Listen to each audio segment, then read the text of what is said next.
Kakatapos ko mag-Botox for my upper face. Parati kong sinasabay yung Jotox dito sa masseter muscle. Wala akong teeth grinding pero gustong-gusto ko yung effect ng Jotox sa akin. Yung mukha ko naguhugis because talaga nagsislim talaga siya visibly in around 2 to 3 weeks. I love doing this. I do this every 4 to 6 months. Start na tayo. Na-mark ko na, ang kinakapa ko dito, yung pinaka saan malakas yung masseter muscle ko. Nakikita nyo yan, no? Umuumbok. Kaya good candidate talaga ako for Jotox. Kasi pag nag-slim ito, yan, yung muscle natin dito, numinipes, nag-slim yung ating face. Start na tayo. Mabilis lang to. Isang tusok lang per side.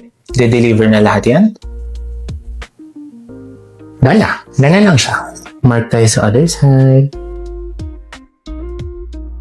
Isang turok lang to per side. Sobrang bilis niya lang gawin. Tana, hindi siya masakit. Mabigat lang. Parang kagat lang ng mosquito. In 2 to 3 weeks, papakita ko yung final result ng ating Jotox. Sobrang ganda niyan. Slim na slim yung face ko ulit. See you sa clinic!